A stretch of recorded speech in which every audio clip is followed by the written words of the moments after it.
بسم الله والحمد لله ونصلي ونسلم على خير خلق الله نبينا محمد وعلى آله وصحبه ومن والاه.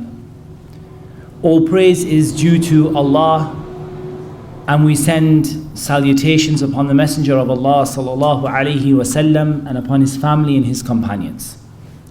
This second module that is going to take us approximately half an hour to 45 minutes insha'Allah ta'ala until Salatul Dhuhr is regarding the topic of Aqeedah and Tawheed. And the title of this particular module is Tawheed is the only solution. Tawheed is the only solution. And really what I want to do in this module is, just like we said, to follow the example of the Messenger of Allah sallallahu alaihi wasallam by giving importance to Aqeedah and Tawheed before everything and anything else. And also for you guys to recognize that there is no way and no chance for you to be a successful Raqi, who is a person who is guiding people to the Qur'an and to the Sunnah, and who is facilitating a cure for people with the permission of Allah Azza wa Jal. No chance for you to do this unless your Aqeedah is correct and unless you have Tawheed. Because this is what in reality affects the jinn. And this in reality is what protects you from all of the evil that you are potentially exposing yourself to. What protects you is your taqwa, and the first and the foremost part of your taqwa is your Tawheed and your Aqeedah. And just as the Prophet ﷺ began by focusing upon Aqeedah, we're going to begin by focusing upon it. And if you find a person who is Iraqi and he has some issues in his Aqeedah, in any part of his Aqeedah, then know that this person will not be successful as a whole. In a general sense, will not be successful in his Ruqyah, because he is not guiding the people in the way that the Prophet ﷺ guided them, and he's not protecting himself with what the Prophet ﷺ and the companions protected themselves with, their tawakkul and their trust in Allah Azza wa Jal, and the correctness of the beliefs that they held, and the implementation of those as well. So what do we mean by Aqeedah? Very briefly, Aqeedah comes from the Arabic root aqadah, which means to tie something firmly, to become hard and strong, to hold on to something tight, to grasp something, to be certain about something, and to affirm something with conviction. So things, strength, certainty, affirmation, tying, all of these are meanings that relate to our Aqeedah. And of course, from the word Aqeedah, or from the verb aqadah, comes the word uqad, وَمِنَ النَّفَّاثَاتِ فِي الْعُقَدِ, knots, because Aqeedah is something that ties you to it. You're tied to it, you're fixed to it. It's something that is firm and is established for you. Ta'qeed, which is determination, and i'tiqad, which are the beliefs and convictions that a person holds.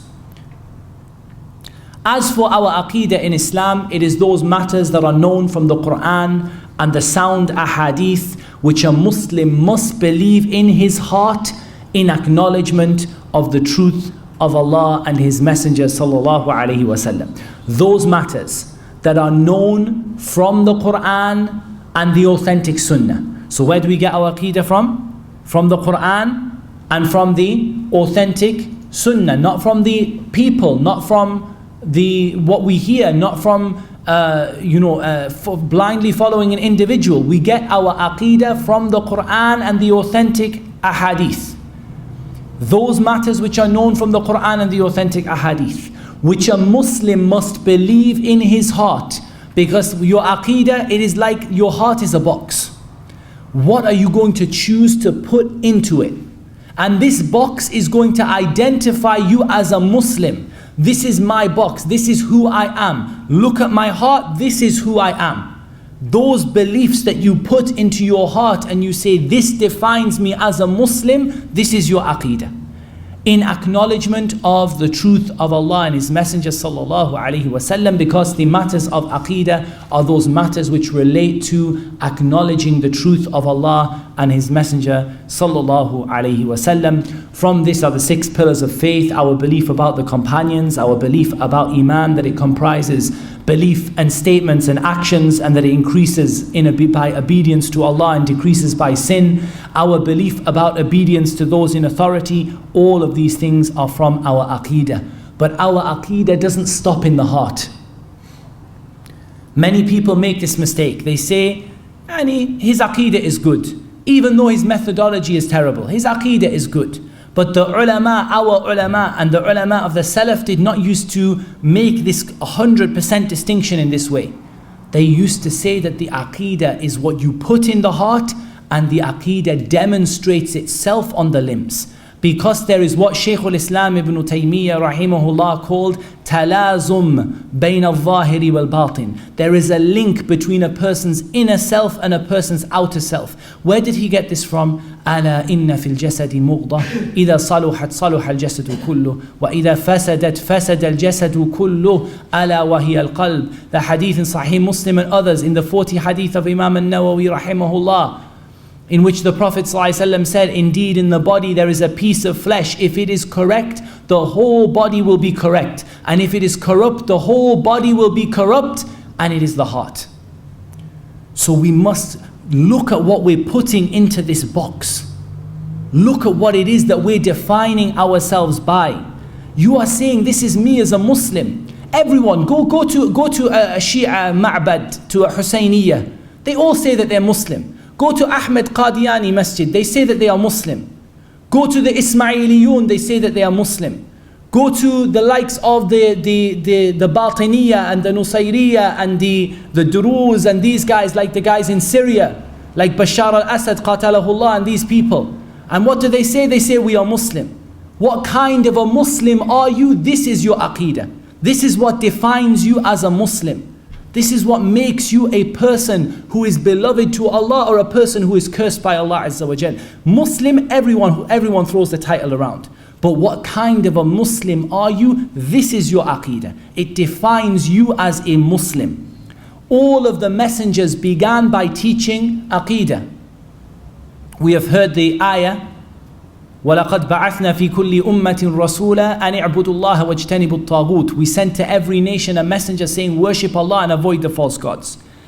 All of the messengers began by teaching aqeedah and teaching Tawheed, teaching the beliefs, purifying the heart, defining people as a Muslim who submitted to Allah Azza wa Jal. ما كان إبراهيم يهوديا ولا نصرانيا ولكن كان حنيفا مسلما وما كان من المشركين. Ibrahim was not a Jew, nor was he a Christian, but he was a Hanif, someone who had the right aqeedah, someone who was pure in the heart, and a Muslim who submitted himself to Allah Azza wa Jal. وَمَا كَانَ مِنَ الْمُشْرِكِينَ. And he was not from those people who associated others with Allah Azza wa Jal. And if you look in Surah Al-A'raf and the other surahs that talk about the prophets who came one after the other, what did all of them say? يَا قَوْمِ اعْبُدُوا اللَّهَ مَا لَكُم مِّنْ إِلَهٍ غَيْرُهُ. O my people, worship Allah, you do not have any object of worship other than Him. And if we look at the life of the Messenger of Allah sallallahu alaihi wasallam, for 13 years, the Prophet sallallahu alaihi wasallam spent all of his time purifying the aqeedah of the people. When was the salah made obligatory upon the Muslims? Not until the latter time of the period of Makkah. When was the zakah made obligatory on the Muslims? Not until after that. When was the Hajj made obligatory for the Muslims? The last year, the 10th year after the Hijrah. Subhanallah, what did the Prophet ﷺ do for 13 years if there was only a limited amount of salah, and there was no zakah, and there was no Hajj, and fasting was only prescribed towards the middle or the latter part of that period? What did he do? He taught the people La ilaha illallah. He used to go through the streets, salawatullahi wa salamu alayhi, saying, "O my people, qulu la ilaha illallah tuflihu." Say La ilaha illallah, you will be successful. Wallahi, these people, they did not fight the Messenger of Allah sallallahu alaihi wasallam because of his personality, and they did not fight him because of his lineage, and they did not fight him because he wanted authority over them. They said, "Oh Muhammad, take the authority. You can be a king over us." They called him the best. They called him Al-Amin. They called him by the best of names and characteristics. It was not him that they had a problem with. But as soon as he began teaching the people Aqidah, this is when they hated the Prophet sallallahu alaihi wasallam. This is when they fought the Prophet sallallahu alaihi wasallam. So the messengers began by teaching Aqidah. The majority of the Qur'an was revealed regarding the Aqidah of Tawheed. This is the majority of the Qur'an, to the extent that Ibn al-Qayyim says no surah, rather no ayah, is missing Tawheed. Every single ayah is in the Qur'an to evidence and to show to you and to emphasize Tawheed. Every ayah. It's either a command for you to obey Allah in establishing your Tawheed, or an explanation of Tawheed, or talking about the names and attributes of Allah Azza wa Jal, or a prohibition affirming the power of Allah Azza wa Jal and the judgment of Allah subhanahu wa ta'ala, and affirming Tawheed through this, and affirming your worship of Allah Azza wa Jal and your obedience to Allah subhanahu wa ta'ala alone. The whole of the Qur'an is Tawheed. And the majority of the Qur'an, the ayat, deal with nothing but Tawheed. So this is an extremely important topic. We said that we take it from the Book of Allah and from the Sunnah of the Prophet sallallahu alaihi wasallam. And I'm sure what I'm saying to you, ya ikhwan, is not strange. It's not something you haven't heard before, alhamdulillah. I believe we're sitting here with a group of the people of Tawheed, insha'Allah ta'ala, those people who worship Allah Azza wa Jal alone and don't make any partner with Him. But we remind, because this is what the Prophet sallallahu alaihi wasallam began with. This is what he began to teach, salawatullahi wa salamuhu alayhi. Let us take a brief look, just a brief look at the words, La ilaha illallah. Those words that take you out of kufr and into Islam. What does it mean, La ilaha illallah? Some people came along and they said it means there is no creator except Allah. We say, let us look for a moment at the history of the people of Quraysh, who the Prophet sallallahu alaihi wasallam was sent to. The Prophet sallallahu alaihi wasallam was sent to the people of Quraysh. Those people of Quraysh, وَلَئِن سَأَلْتَهُمْ مَنْ خَلَقَ السَّمَاوَاتِ وَالْأَرْضَ لَيَقُولُنَّ اللَّهِ. If you ask them who created the heavens and the earth, what will they say? They will say Allah. They used to make Hajj for Allah Azza wa Jal. They used to say that Allah subhanahu wa ta'ala sent down the rain. They used to say that Allah brought up the crops from the earth. They used to say that Allah gave life to the earth after it was dead. They used to say that Allah brings the dead to life and causes the living to die. They used to say that Allah created the heavens and the earth and everything that was in it. But what did they do? What was their problem? They had no problem with La khaliqa illallah. All of them believed there was no creator but Allah. And they had no problem saying La raziqa illallah, because they all believed there was no sustainer except Allah. And they had no problem saying La mudabbira illallah, because they all believed that Allah subhanahu wa ta'ala was the controller of the universe.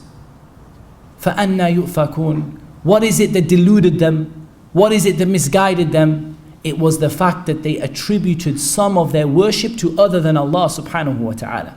And let not a person come and say their problem was with the Prophet sallallahu alaihi wasallam. They had no problem with this individual alayhi salatu wasalam until he called the people to Tawheed.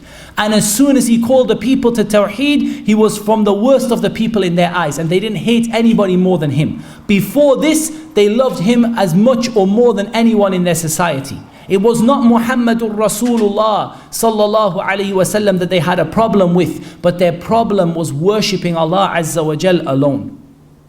They had idols. What kind of idols did they have? Pious people, angels, stones, stars, trees, the sun and the moon, and they worshipped the prophets. Some of them worshipped and some of them worshipped others. They worshipped the pious people.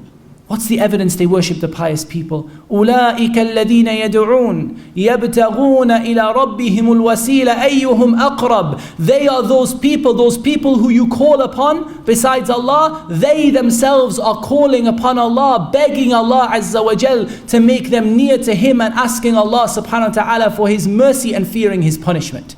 Isa bin Maryam alayhi salam was making dua to Allah saying, "Oh Allah, save me from the hellfire. Oh Allah, give me Jannah." The Prophet sallallahu alaihi wasallam was making dua, fearing the punishment of Allah and hoping in His mercy. These people who they used to call upon besides Allah, they themselves call upon Allah Azza wa Jal, seeking a means of nearness to Him. The angels, and remember the day when He will gather them all together and will say to the angels, "Was it you that these people used to worship?" The angels will say, "No, but they used to worship the jinn. Most of them were believers in them."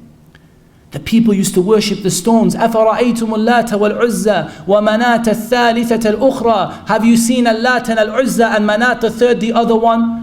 One or more of them were stones that were worshipped besides Allah Azza wa Jal. They used to worship the trees like the hadith of Dhatu Anwat. "O Messenger of Allah, give us a tree like they have a tree." He said, Subhanallah, these are the ways you have said, like the people of Bani Israel said to Musa, "Ij'al lana ilahan kama lahum aliha." Make us a God like they have a God. Subhanallah. They used to worship the stars. "From my slaves are those people," Allah Azza wa Jalla says in a hadith Qudusi, "From my slaves are those people who have believed in me and those who disbelieved in me. As for those people who say the rain fell because of me, they are believers in me. And as for the ones who say that the rain fell because of such and such a star, they have disbelieved in me and believed in the stars." The people used to worship the sun and the moon. Allah Azza wa Jal says, "La tasjudu lish-shamsi wa la lil-qamar." Don't make sajda to the sun or to the moon, but make sajda to Allah who created them, if it is indeed Him that you worship. Allah Azza wa Jal said, "Nor does He order you to take the angels and the prophets as lords. Would He order you to commit disbelief after you had believed?" So this is how the people of Quraysh used to be. And when we see how the people of Quraysh used to be, and they used to believe in Allah Azza wa Jal, and they used to believe all about the lordship of Allah subhanahu wa ta'ala, so where did their problem come? How could they justify to worship a tree when they believed that Allah Azza wa Jal was Rabbul Alameen? How could they worship a stone when they believed that Allah subhanahu wa ta'ala was the controller of the universe? How? They gave their evidence. They said, or Allah Azza wa Jal mentions in Surah Al-Zumar, "Ma na'buduhum illa liyuqarribuna ila Allahi zulfa." We only worship them to make us near to Allah. We believe in Allah, we want what is with Allah, but we worship the idols to make us near to Allah. Inna Allah la yahdi man huwa kadhibun kaffar. Allah Azza wa Jal does not guide the one who is a liar and an extreme disbeliever. Kaffar, not even kafir. Allah Azza wa Jal describes them kaffar, the worst of the disbelievers. Because of what? Because they used to worship things as a middleman between them and Allah Azza wa Jal. So how can you imagine that there are people from this ummah who when they go to bed at night they say, "Ya Abdul Qadir aghithni, Ya Nabi Allah aghithni, Ya Ali, Ya Hassan, Ya Hussein, help me, save me." Inna Allah la yahdi man huwa kadhibun kaffar. Allah Azza wa Jal does not guide the one who is a liar and a severe disbeliever. This is how Allah Azza wa Jal describes them in the Qur'an. Someone might say, no, I don't put Ali as a middleman, radiyallahu an, between me and Allah Azza wa Jal, but he's going to be my intercessor. What does Allah Azza wa Jal say in the Qur'an? إِنَّمَا هَؤُلَاءِ شُفَعَاؤُنَا عِنْدَ اللَّهِ. These people are just our intercessors. These idols, إِنَّمَا هَؤُلَاء, these idols, they're our intercessors in the sight of Allah Azza wa Jal. The same belief, the same reasoning. Allah Azza wa Jal says, "Do you inform of Allah of something He does not know in the heavens and the earth?" Subhanahu wa ta'ala amma yushrikun. Glory be to Allah, and high is Allah above what they associate with Him. Those people who say that Ali is my shafi', is my intercessor, that's why I call upon him, Subhanahu wa ta'ala amma yushrikun. Glory be to Allah, and high is Allah above who they associate with Him. And Allah Azza wa Jal describes it in the Qur'an as shirk. So La ilaha illallah is that there is no God worthy of worship except Allah subhanahu wa ta'ala. And there's no doubt that the ilah in Arabic is something which is worshipped. Allah Azza wa Jal says, and mention, O Muhammad, when Ibrahim said to his father Azar, do you take idols as deities? وَإِذْ قَالَ إِبْرَاهِيمُ لِأَبِيهِ آزَرَ أَتَتَّخِذُ أَصْنَامًا آلِهَةً. Do you take these idols as an ilah? What kind of ilah? وَلَئِنْ سَأَلْتَهُمْ مَنْ خَلَقَ السَّمَاوَاتِ وَالْأَرْضِ لَيَقُولُنَّ اللَّهِ. They believe that Allah is the creator of the heavens and the earth. So what is an ilah? In the Qur'an, it is clear that these asnam are, these idols are gods that are worshipped besides Allah, i.e. they are an object of worship. And Allah Azza wa Jal says, and ask those we sent before you of our messengers, have we made besides Ar-Rahman alihatan, that are worshipped? Have we made besides Ar-Rahman an ilah that is worshipped? Alihatan yu'badun. Have we made an ilah that is worshipped? So Allah Azza wa Jal describes the ilah as the one that is worshipped. So La ilaha illallah, that there is no God worthy of worship except Allah. And of course La ilaha illallah, as we all know, is made up of two parts. It is made up of refusing and denying and rejecting everything that is worshipped besides Allah subhanahu wa ta'ala, and dedicating our worship to Allah Azza wa Jal alone. And it has conditions. From those conditions are al-ilmu wal-yaqinu wal-qabulu wal-inqiyadu fadri ma aqulu wal-sidqu wal-ikhlasu wal-mahabba waffaqaka Allahu lima ahabba. Knowledge, certainty, acceptance, submission, truthfulness, sincerity and love. From the aqeedah that we need to remind every single person of is what we say when we say Muhammadur Rasulullah. Muhammadur Rasulullah sallallahu alayhi wa sallam, it means for a Muslim three things. Ta'atuhu fima amar, wa tasdeequhu fima akhbar, wa an la yu'bad Allahu illa bima shara'. Three things. That you obey the Messenger of Allah sallallahu alayhi wa sallam in what he commanded you to do. وَمَا أَتَاكُمُ الرَّسُولُ فَخُذُوا وَمَا نَهَاكُمْ عَنْهُ فَانْتَهُوا وَاتَّقُوا اللَّهِ. Whatever the Messenger of Allah Azza wa Jal gives you, take it. Whatever he refuses you or prohibits you from, abstain from it. And fear Allah. Indeed, Allah is severe in punishment to those who reject taking what the Messenger of Allah sallallahu alaihi wasallam ordered them to do. The Prophet ﷺ said, أَلَا إِنَّمَا حَرَّمَ رَسُولُ اللَّهِ مِثْلَ مَا حَرَّمَ اللَّهِ. Indeed, what the Messenger of Allah made haram is exactly like what Allah made haram. So whatever the Messenger of Allah ﷺ gives us, we take it, and whatever he forbids us from, we abstain from it. وَتَصْدِيقُهُ فِيمَا أَخْبَرَ. And that we believe in what the Messenger of Allah Azza wa Jal informed us about from the ghaib. From the description of Allah Azza wa Jal, that Allah rose above his throne, Ar-Rahmanu ala al-arshi istawa, that Allah Azza wa Jal rose above his throne, and we know what rising means. And he rose in a way that is befitting to his majesty, and it is not similar to the rising of his creation subhanahu wa ta'ala.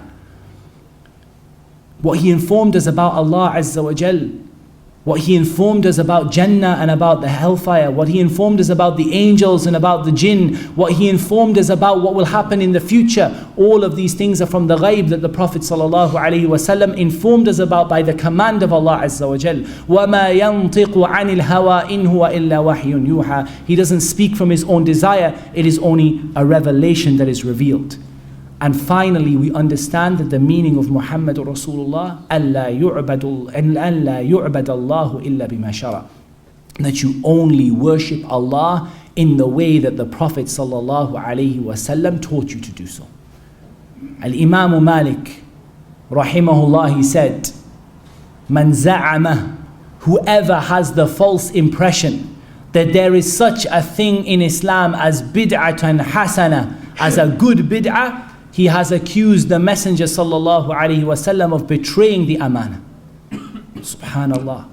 The Messenger of Allah sallallahu alayhi wasallam spoke so strongly, and he warned his ummah time and time again, كُلَّ بِدْعَةٍ ضَلَالَةٍ وَكُلَّ ضَلَالَةٍ فِي النَّارِ. Every single innovation, and kul, go and ask the scholars of usul al-fiqh. Kul is a word that means everything with no exception.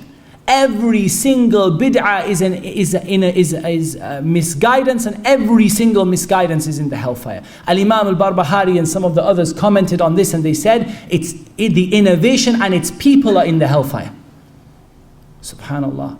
And the hadith of the Prophet ﷺ, that when I am giving drink to people at the hawd, at the cistern or the pool, and I'm giving them water to drink, a water that when they drink it, they will never be thirsty again.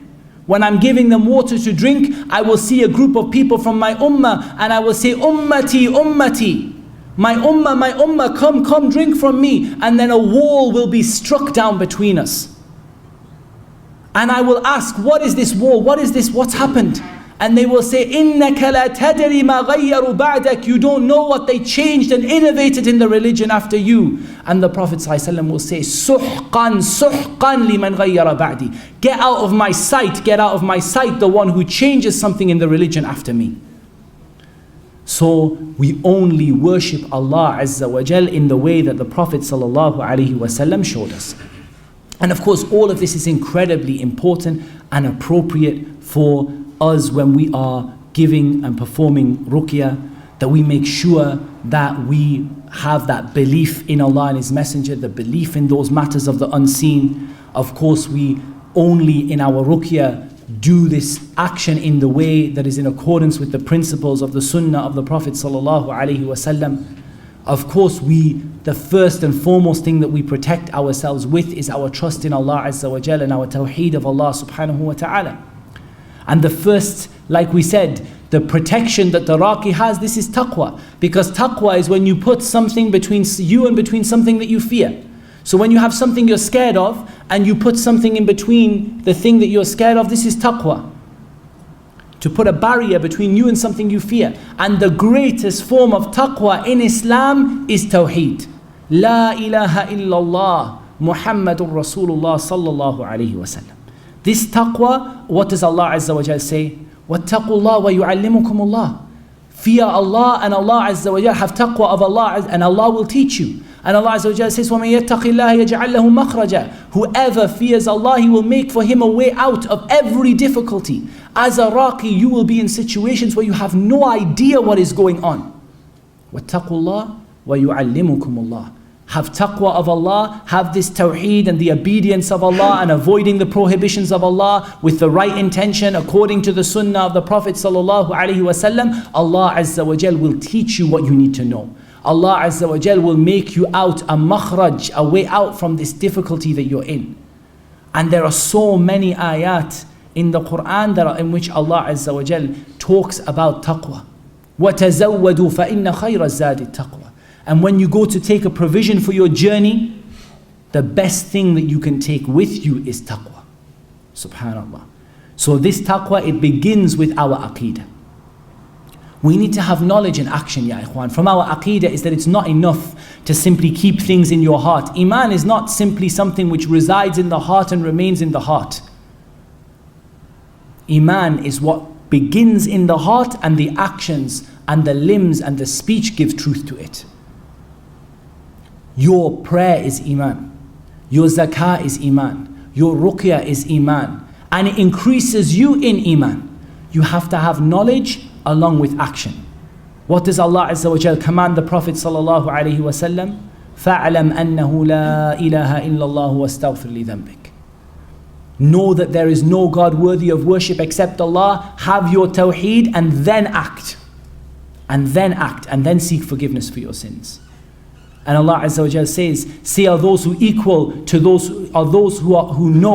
to those who do not know? The only ones who will remember are the people of understanding. And Allah Azza wa Jal says, إِنَّمَا يَخْشَى اللَّهَ مِنْ عِبَادِهِ الْعُلَمَاء. The only people who truly fear Allah from His slaves are the people who have knowledge, the ulama. Allah Azza wa Jal mentions And if my memory recalls me, in Surah Az-Zumar, Allah Azza wa Jal mentions the description of the one who stands the night in prayer. Standing the night in prayer, calling upon his Lord. In sajda, asking Allah Azza wa Jal, hoping for the akhirah, hoping for the mercy of his Lord. And then Allah says what? قُلْ هَلْ يَسْتَوِي الَّذِينَ يَعْلَمُونَ وَالَّذِينَ لَا يَعْلَمُونَ. How does Allah describe the people of knowledge? He describes them as people who stand the night in prayer, in sajda, calling upon Allah. And then Allah says when He describes them, قُلْ هَلْ يَسْتَوِي الَّذِينَ يَعْلَمُونَ وَالَّذِينَ لَا يَعْلَمُونَ. Say to the people who know, are the people who know equal to the people who don't know? So you base your ruqyah upon firm and certain knowledge. أَدْعُوا إِلَى اللَّهِ عَلَى بَصِيرَةٍ. I call to Allah upon certain knowledge. أَنَا وَمَنِ اتَّبَعَنِي. Me and those who follow me. Certain knowledge, and then you act upon it, because your iman is in your heart and your speech and your actions. All of these are a part of your iman. Your aqeedah begins with what you put in your heart, and it grows from there, and your iman is in your speech and your actions as well. When you know this Tawheed, and when you have this Tawheed and you believe in this Tawheed and you have this correct aqeedah, especially knowledge of the names and attributes of Allah Azza wa Jal.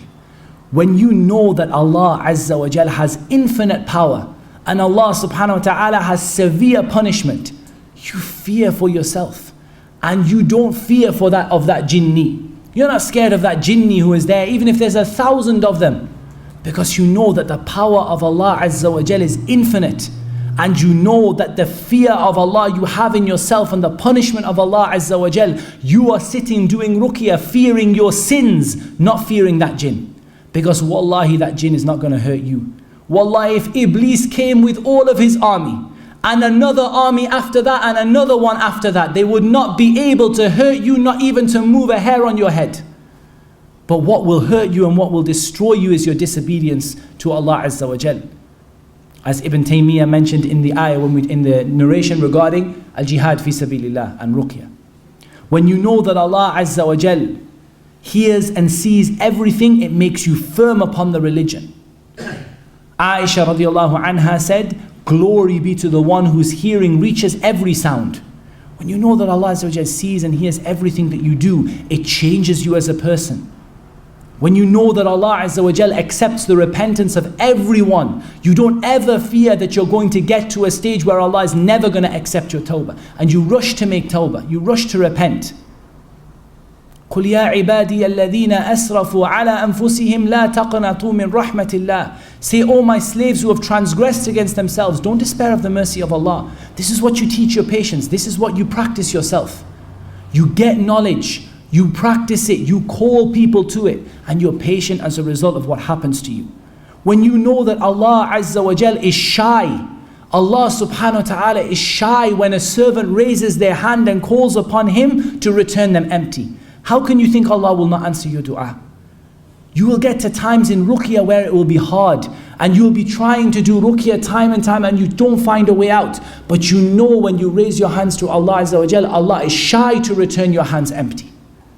This increases your iman and increases your tawheed in Allah subhanahu wa ta'ala. It makes you a person who is constantly making dua. You as a raqi, you can't harm or help anyone. You can't benefit anyone. You can recite Qur'an for years and years and do nothing. Allah Azza wa Jal is the one who harms and benefits. We believe this, we know it, and so we are a people who are constantly engaged in dua. We know that it is entirely dependent upon Allah subhanahu wa ta'ala whether we are successful or not. And ultimately we know, as Allah Azza wa Jal says in Surah Al-An'am, and similarly a wording in Surah Yunus, وَإِن يَمْسَسْكَ اللَّهُ بِضُرٍّ فَلَا كَاشِفَ لَهُ إِلَّا هُوَ وَإِن يُرِدْكَ بِخَيْرٍ فَلَا رَادَّ لِفَضْلِهِ.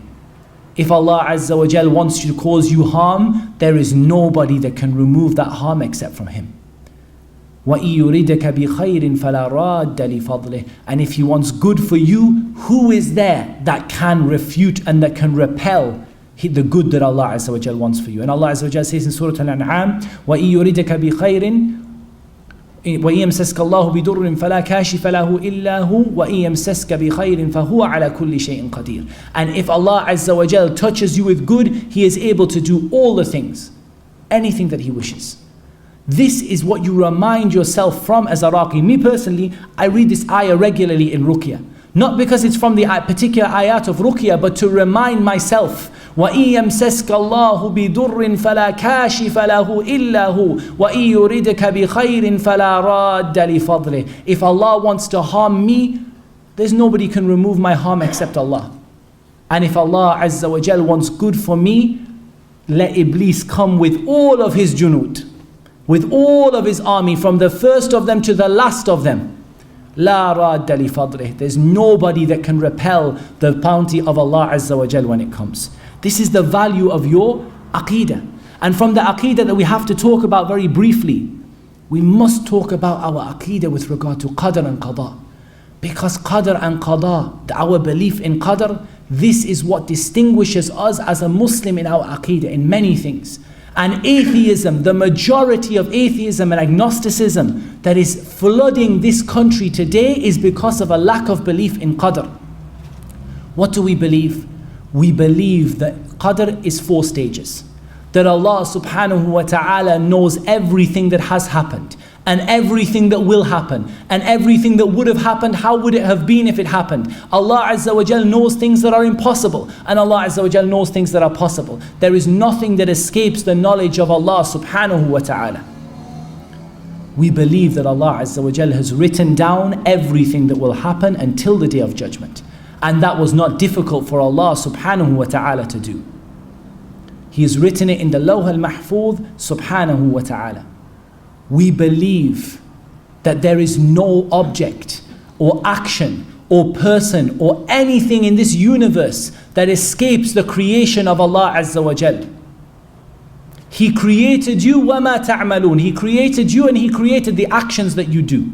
The actions belong to you. You are the one who is taken to account for them. But Allah subhanahu wa ta'ala created you. He created your intellect. He created your abilities. And He is the one subhanahu wa ta'ala who creates everything. And there is no creator besides Him. Us and our actions are created by Allah Azza wa Jal. And the fourth, before creation, is that we believe that nothing in this world escapes the will of Allah Azza wa Jal. Allah subhanahu wa ta'ala, if He wishes something to happen, He says, kun fayakun. And we distinguish in this between the things that Allah loves and the things that Allah wills to happen. Allah Azza wa Jal only loves good. Allah Azza wa Jal only loves you to believe. Allah Azza wa Jal only loves you to be good to others. But Allah subhanahu wa ta'ala allows evil to happen, and He wills evil to happen and allows evil to happen for a wisdom that is with Him subhanahu wa ta'ala. And Allah Azza wa Jal does not create pure evil. Even in Iblis, alayhi la'natullah, there is from the greatest wisdom and the mercy of Allah Azza wa Jal to His slaves. Even in the creation of Iblis. And you will not find more evil than Iblis. Allah Azza wa Jal in the creation of Iblis had many benefits and many good things that He wished to come out, and from those, as Ibn al-Qayyim rahimahullah mentioned, to see the difference between good and bad, to achieve tawbah, to achieve martyrdom, to achieve sacrifice for the sake of Allah Azza wa Jal, for people to know the forgiveness of Allah, for people to know the punishment of Allah, and there are many other reasons and many other topics. So we have to hold this belief in qadr, that nothing, not objects or people or actions, escape the knowledge of Allah, the writing of Allah, the will of Allah, and the creation of Allah subhanahu wa ta'ala. We believe that there is no contradiction between the fact that Allah creates our actions and we are the ones who do them and we are taken to account for them. We believe that there is no contradiction between those two things. We affirm our belief in qadr, that guidance and misguidance is from Allah. Allah Azza wa Jal, Inna Allah yahdi man yasha, ni'matan minhu wa fadla, wa yudillu man yasha, hikmatan minhu wa adla. Allah Azza wa Jal guides whoever He wants as a bounty and a favor from Him. A bounty and a favor. And Allah Azza wa Jal misguides whoever He wants out of His infinite wisdom and His justice. So His misguidance is just and wise. and His guidance is a favor and a bounty, and it's not something that we deserve. Qadr is a long topic, and there are some good YouTube lectures and various books and things like that you can read, but we just wanted to give you an introduction to some of the most important things in our aqeedah, our trust in Allah, La ilaha illallah, Muhammadur Rasulullah sallallahu alayhi wasallam, our sticking rigidly to the sunnah, the fact that our iman is shown in our actions, and our belief in qadr. These are all things that are critical to the raqi. If you don't have this, then the very fundamentals of your ruqyah are corrupt.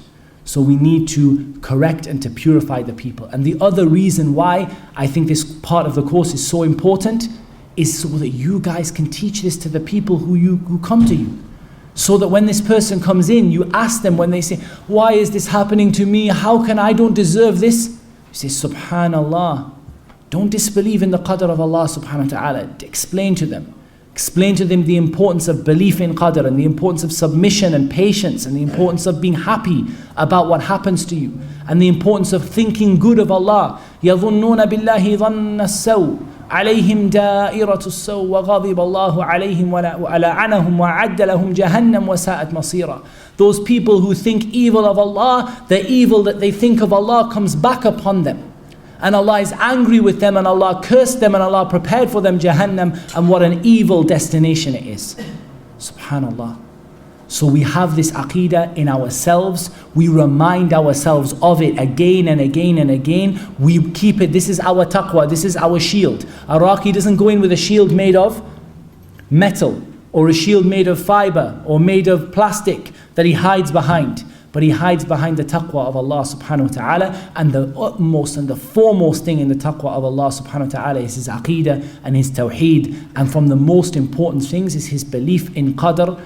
Like the Prophet sallallahu alaihi wasallam gave the advice to Ibn Abbas that, oh young man, ihfadillah yahfadak.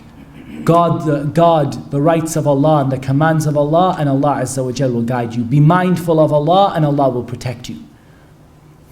Ihfadillahi tajidhu tujahak. God, be mindful of Allah, you will find Him to be in front of you. Know that if everyone in the world came to harm you, they would not, or to benefit you, they would not be able to benefit you except with something that Allah had written for you. And know that if they came to harm you, they would not be able to harm you except by something that Allah had written against you. This is your shield that protects you during your ruqyah, and this is what you teach your patients, because wallah, when you are practicing ruqyah, you will find that there are patients, they don't seem to get better. And you know why that is? Often because there are sins there in the heart that are giving the shaitan a degree of control over the person. Sometimes Allah Azza wa Jal wishes to test a person for a limit that He wishes. But for so many people, there are sins, there are things that need to be cleaned and purified. What would you think about your situation if you're reading on them and they're not getting any better day after day, year after year, week after week? Because you're not guiding them to their aqeedah, you're not guiding them to removing their sins, you're not guiding them to get rid of the things that are giving the shaitan the control over them. Like the woman who comes and she's fully in hijab, and she sits in front of you and you read on her, and year after year, month after month, and then you find that when she goes outside, she takes off her hijab. And when you find this and you correct this, then you find that the jinn leaves. The hijab is not as important as this aqeedah that we're talking about. So how about someone who comes into you with a ta'weed around his neck that says, "O Ali, O Ali, O Ali, O Hassan, Hassan, Hassan, Hussein, Hussein, Hussein," on his neck? The jinn is going to have a field day with him. You have to purify your aqeedah, and you have to purify the aqeedah of the people who you're going to treat. And that was the purpose of this small module. Bi-idhnillahi tabaraka wa ta'ala. We're now going